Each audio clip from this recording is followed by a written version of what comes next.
سوال یہ ہے کہ انہوں نے یہ پوچھا ہے کہ فیملی کی طرف سے نظر بد اور بے تحاشا حسد، اور جو وہ ظاہر بھی کر دیتے ہیں کہ بچوں کے لیے یا ان کے لیے حسد بہت زیادہ ہے اور نظر بد ہے، اور وہ منہ سے کہہ بھی دیتے ہیں کہ اگر ہم کسی کے اوپر نظر بد کریں تو وہ لگ جاتی ہے. تو انہوں نے پوچھا کہ اس کا کیا حل کریں، کیسے بچائیں اپنے آپ کو؟ اللہ اکبر، اللہ اکبر. اس کے دو حل ہیں. ایک تو یہ ہے کہ پریکاشن کے طور پہ حل ہے تاکہ آپ وہ کر لیں تو وہ نظر لگے ہی نہ. ایک ہے کہ لگ گئی ہے، اب اس کی جو ہے وہ نجات کے لیے کرنا ہے. تو پریکاشن کے طور پہ جو پڑھنی ہے دعا وہ نوٹ کر لیں. بسم اللہ اللہم عذیب حرہا و بردہا و وصبہا.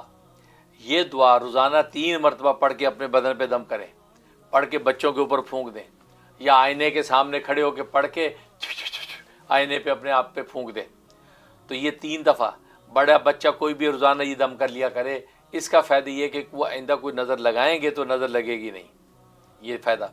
دوسرا کہ نظر لگ گئی ہے، حالات دگردوں ہو گئے، پریشانی ہے، تو سورت قلم کی آخری 2 آیتیں، سورت قلم کی آخری 2 آیتیں 7 مرتبہ پڑھنی ہے.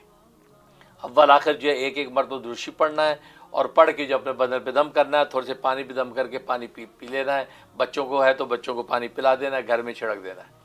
تو یہ 2 عمل کریں، انشاءاللہ دشمنوں کی کسی بھی قسم کی نظر نہیں لگے گی. اور حسد کے بارے میں بھی اور وہ سب اس میں سب اس میں آگے. بہت خوب.